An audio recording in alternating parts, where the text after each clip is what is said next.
神戸市 N 区コンビニ午後9時5分。本格的な梅雨入りシーズンを迎えたその日の神戸市 N 区は朝からしとしと生暖かい雨が降り続いていた。市郊外の県道沿いにあるそのコンビニ M は市街地からは外れたところにあり、普段からそんなに来店者数はなかった。令和5年6月1日木曜日午後9時5分。コンビニ駐車場の要所要所にある街灯には明かりが灯されている。車が1台も停車されていない灰色のアスファルトには銀色のゆるい雨がしとしと降り注いでいた。店内一番奥の棚の前では学生バイトの小西が片付け作業をしている。彼は一旦手を止めると一つ大きなあくびをした。昨晩自宅アパートリビングのソファーに寝転がり、携帯で YouTube の動画を見ながらつい夜更かしをしてしまったのだ。小西が気合を入れようと両方を軽く叩き、再び作業を続けようとした時だった。突然耳の奥を不快な耳鳴りが襲う。ギーン。彼は両手で耳を塞ぐと、やばいやばい、最近寝不足かなと苦笑する。それから腫れぼったい目をこすっていると、お客の来店を知らせる小気味よいチャイムが店内を響き渡った。ピンポーン。彼は驚き、入り口の方に目をやる。約1時間ぶりのお客様だからだ。すると、キャスターの車輪がきしむような音が聞こえてくる。キコキコキコ。高身長の彼は棚の前で少しつま先立ちになると店内を見渡してみた。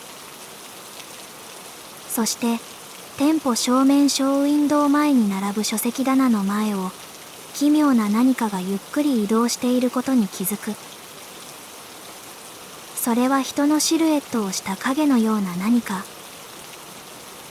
しかもおかしなことに向こうのウィンドウに映っているのは商品棚だけなのだ。なんだあれは。目の前に見えている異常な光景をにわかには信じられなかった小西は一度だけぎゅっと目をつぶる。それからゆっくり開く。不思議なことにその時にはその影のような何かは消えていた。小西はしばらく呆然としてその場で固まっていたが、最近夜更かしばかりしてるからとうとうおかしなものまで見えるようになったのかなと自重気味に笑い、また作業を続けていると、また店内チャイムが鳴り響き、今度は塾帰りの男子学生2人組がにぎやかに笑いながら店内に入ってきた。彼らはパンと缶ジュースをおのおの手に持つとレジに向かう。小西はすぐレジに走った。二人はレジ前で楽しげにふざけ合った後、おのおの精算をするとさっさと店から出て行った。束の間のにぎわいが過ぎ去った後に再び店内を包む空虚な BGM の音色と、それに紛れてかすかに聞こえる雨音。小西はレジからさっきの場所に戻るとまた片付け作業を始める。そしてそれがあらかた終わりそうになったまさにそんな時だった。キコキコキコ。再び聞こえるきしむ車輪の音。音は徐々に彼の背後に近づいてくる。そして棚の前に立つ小西の真後ろで止まった。背中に何か得体の知れない気配を感じた彼は、見たらダメだ、見たらダメだ、と思いながら作業の手を止めたままの姿勢で動けずにいた。異形の存在に警戒する生き物としての根源的な本能が彼に動くことを止めているようだ。それからその嫌な空気がほんの少し続いた後だった。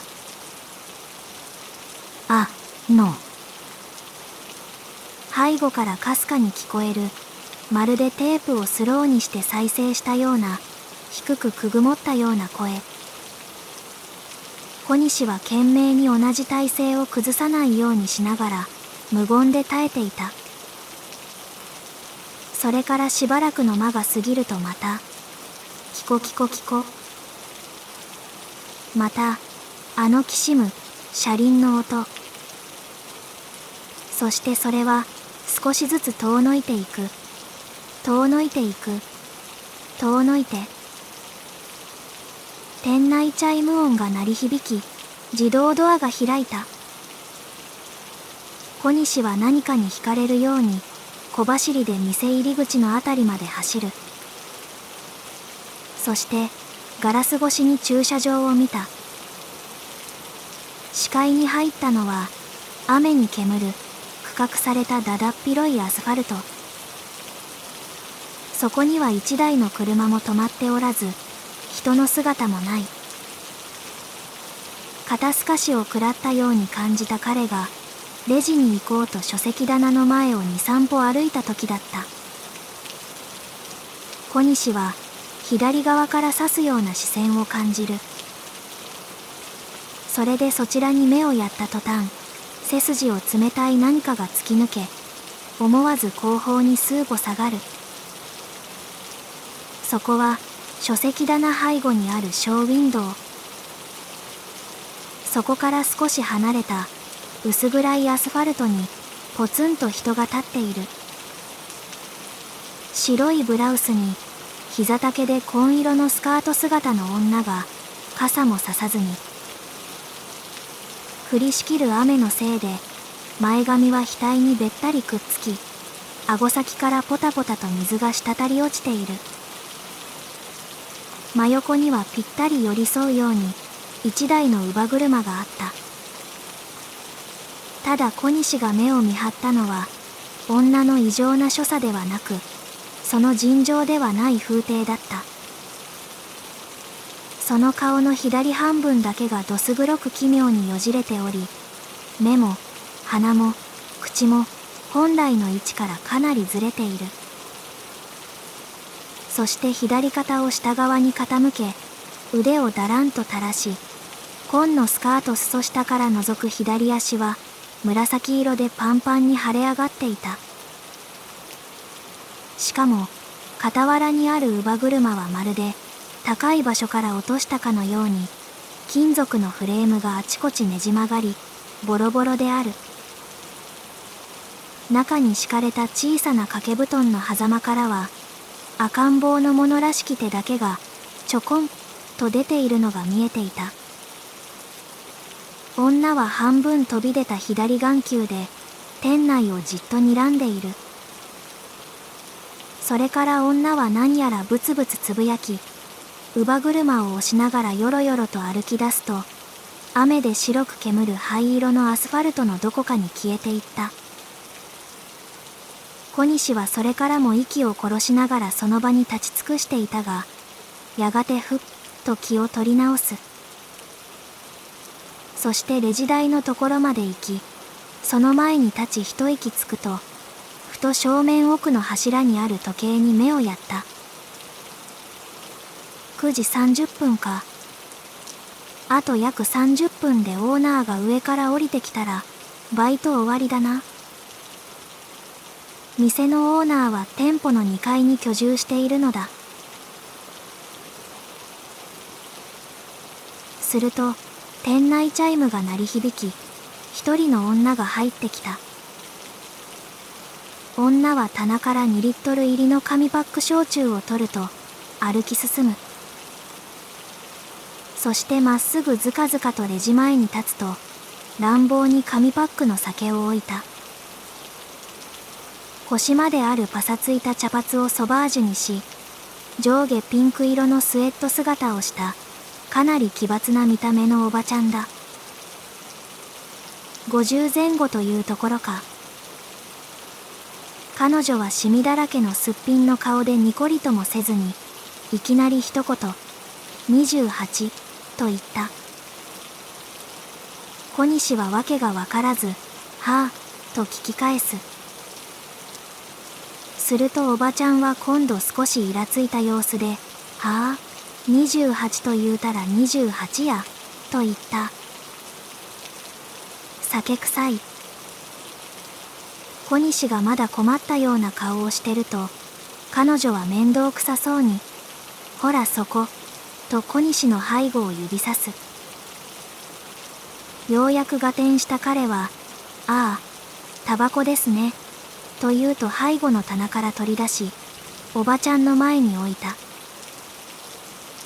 彼女は小西の顔を怖い目で睨みつけると、あんた、うちはなあ、今日1年ぶりにわざわざ雨の中遠いところから歩いてこの店に買いに来てあげてるんやで、ちょっとは気回しよ。と肉々しげに言い捨てると、ピンクの財布からカードを出し支払いを終え、さっさとレジを離れ店を出て行った。小西が呆然とした様子でおばちゃんが店から出て行くのを眺めていると、バックヤードから交代要員であるオーナーの山田さんが、ご苦労さん、と言いながらレジに現れた。小西はその場で口頭で引き継ぎを終えると、のれんをめくりレジ後方のバックヤードに入っていく。それから奥にあるロッカーで私服に着替え始めた。レジ精算をしながら山田さんがバックヤードの小西に向かって声を出す。何か変わったこととかなかったか。着替えをしながら彼はええと言った後、変なお客さんが、いや、もしかしたらあれは、と答えた。変なお客さん。山田さんが問いただすと、着替えを終えた小西はまたレジの方に向かって声を出す。はい、乳母車をしながら店に入ってきたと思ったんですが、いないんです。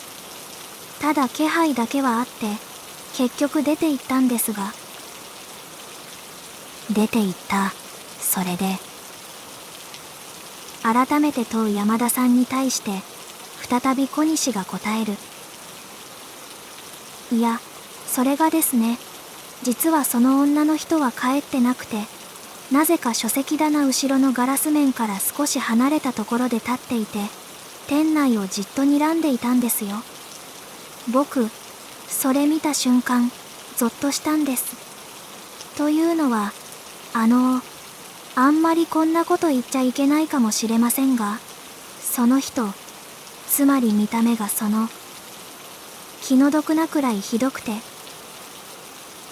結局その人乳母車を押しながら、雨の中に幻のように消えたんです。よくわからないのですが、あれはおそらく。すると山田さんがすごい勢いでバックヤードに入ってくると、私服に着替え終えた小西の前に立つ。そして明らかに怯えた顔で、それ間違いないのか、と彼に尋ねた。小西は山田さんの表変ぶりに少したじろぎながら、ええ、おそらく、と答える。山田さんは小西の言葉にがっくり肩を落とすと、そのまま傍らにあるパイプ椅子にドスンと座った。そしてうつむいたまま、まさかそんなことが、とつぶやきながら両手で頭を抱えている。どうかされたんですか？背後から心配げに小西が声をかけた。山田さんはしばらく無言だったが、やがて顔を上げると、うつろな目をしながら、とつとつと話し出す。これは、まだ君がここで働き出すよりも前の話なんだがね。去年の今頃、いやくしくもまさに今日6月1日だった。梅雨時のその日も今日と同じように朝から雨が降り続いていた日だった。夕方頃からパタパタとお客様が続いてから、それからは客足が途絶え、ようやく落ち着いた午後9時頃のことだ。私は奥の棚のところで片付けをしていたんだ。そしたら突然、店内にチャイムが鳴り響いたかと思うと、キャスターの車輪がきしむような音が続いた。見ると、30くらいの白いブラウスの女の人が、乳母車を押しながら歩いている。それで再び作業を続けていると、いきなり背後から、あ、の、というか細い声がした。振り向くと、その女の人が立っていて、赤ちゃんの離乳食はありますかと尋ねてくるんだ。それで、書籍棚の前の棚にありますよって教えると、女の人は軽く頭を下げて、乳母車を押しながらそっちに歩いていったんだ。だがその直後に、いや、あの商品はあそこではなかったと気づいたから、女の人に教えてあげようと思って手を止めたとき、いきなりガシャーン、ドカーンってものすごい破裂音が地響きを伴って店内に鳴り響いた。驚いて振り向き、視線をやると、書籍コーナーのあたりになぜかピンクの車の後ろ側だけが見えていて、白い煙が立ち上っている。何事かと慌ててそっちに走ると、それはもうひどい惨状になっていた。ピンクの箱型系のワゴン車がバックのままガラスを突き破り、書籍ラックをなぎ倒し、さらに前の商品棚に衝突して止まっていたんだ。床にはガラスの破片やたくさんの本、そしてさまざまな商品があちこち散乱していた。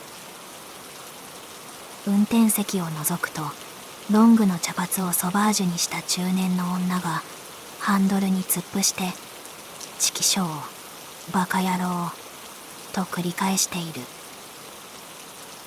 額からは出血があった。それで救急車を呼ぼうと携帯を取り出した時だ。助け。どこからかかすかに女の人のか細いうめき声が聞こえる。どこだと声の出所を探すと、それはちょうど車の後部が衝突している棚のあたりからだった。恐る恐るそこを見て、私は全身がそうけ立つ。あの女の人が乳母車もろとも棚と車の間に挟まっていたんだよ。ここで一旦話を終えた山田さんはうつむき、両手で頭を抱えると、あの時私が彼女に正しい商品の位置を伝えてあげていたら、あの女の人はとつぶやき、肩を震わせながらおえつを上げ出した。小西は山田さんの背中にそっと手を乗せると、オーナー、あなたが悪いんじゃないです。悪いのは車で店に突っ込んだ中年女です。だからあまり気に病まないでくださいよ。ただひどい話ですね。その女の人は結局亡くなられたんですかと尋ねる。山田さんはこくりとうなずくと、泣き顔のまままた続けた。母子ともにな。母親は左半身の顔や臓器や手足にひどい怪我をしていたみたいで、その後病院で亡くなったんだ。赤ちゃんも。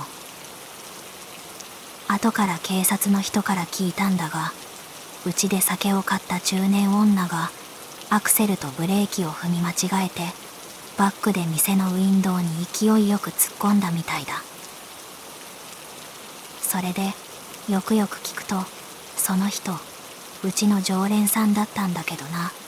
もともとクレーマー気質でアル中のおばちゃんだった。そのおばちゃん、地元では有名な建設会社社長の奥さんだったみたいでな。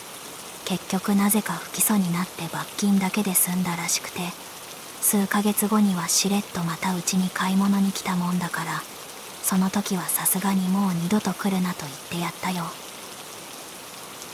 それから二人の間にしばらく沈黙が続く。そして青ざめた顔の小西が口を開いた。とすると、やっぱり僕があの時ガラス越しに見たあの女の人は。山田さんは険しい表情で小西の方を見上げながら、わからんが多分な、とつぶやくと、またうつむく。すると、どこからか。ピーポーピーポーピーポー。救急車のけたたましいサイレン音がしばらく鳴り響いたかと思うと、あっという間に遠ざかっていった。小西が帰った後、山田さんがコンビニで仕事をしていると、深夜に制服姿の警察官が2人、店に入ってきた。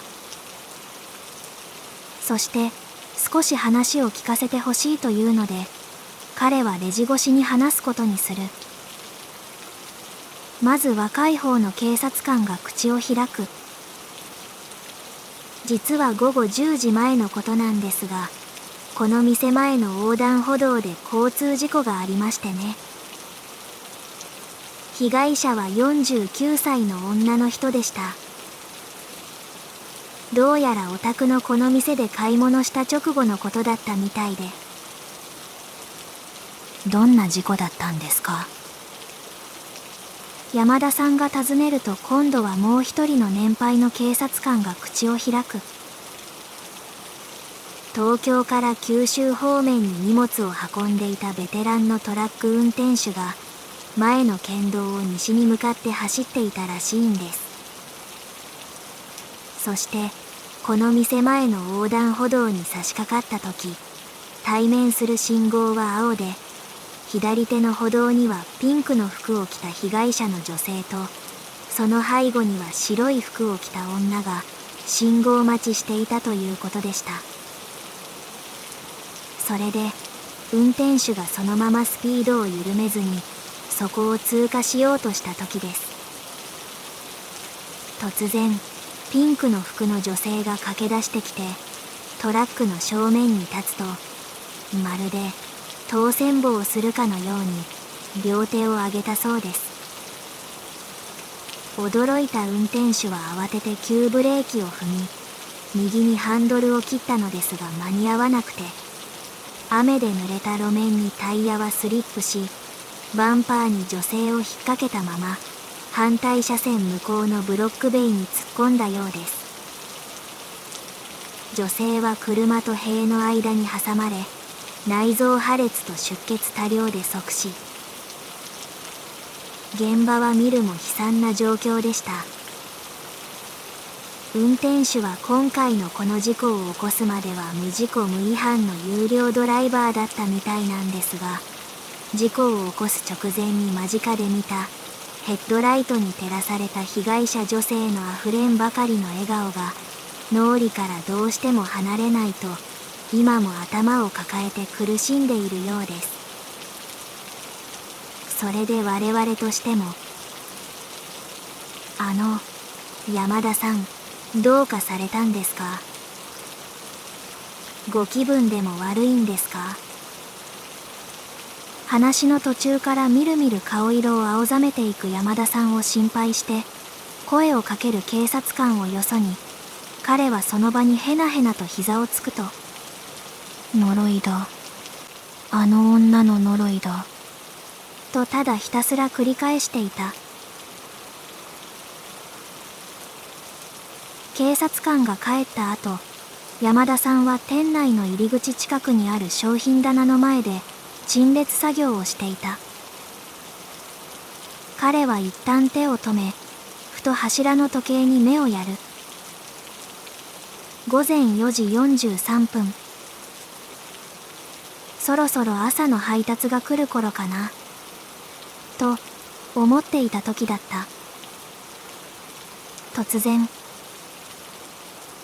内耳の奥で響く飛行機が離陸する時のような不快な音。ギーン。同時に店内に鳴り響くチャイム音。ピン、ポーン。きしむ車輪の音が続く。キコキコキコ。車輪の音は徐々に近づくと、山田さんの真後ろでピタリと途絶えた。聞こえてくるのは空虚な店内 BGM のメロディーだけ。彼は棚の上段を直視し、立ったまま動くことができなくなっていた。後ろにいる。喉裏に激しい心臓拍動を感じる。そして彼は独り言のようにつぶやいていた。違う、私じゃない。悪いのはあの中年女だ。私じゃないんだ。すると、キコキコキコ。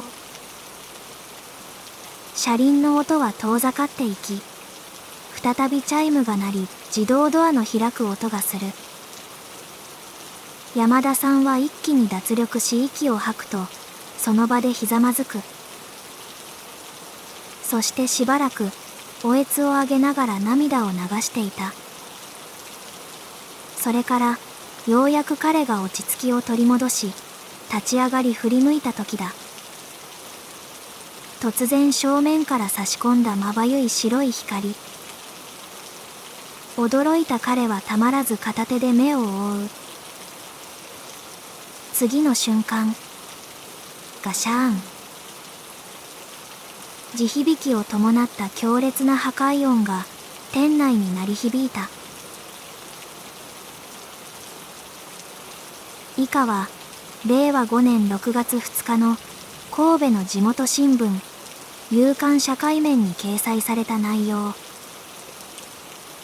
令和5年6月2日午前4時50分ごろ、神戸市 N 区郊外にある県道沿いのコンビニエンスストア M 駐車場で、商品配送のトラックが突然暴走し、ストア正面ショーウィンドウに突っ込みました。この事故でトラックを運転していた A さん28歳は頭部の打撲と右足の負傷で全治1ヶ月の重傷。入り口近くの商品棚で作業をしていた同店オーナー山田明彦さん58歳はトラックと商品棚の間に挟まれた状態で発見され、近くの病院に救急搬送されましたが、多臓器破裂と出血多量により同日午前6時10分死亡が確認されました。そして以下は現場に最初に駆けつけた警察官の談。とにかく現場はひどい状況でした。辺りは排気ガスが立ち込め、ガラスの破片や雑誌、そして様々な商品が散乱していました。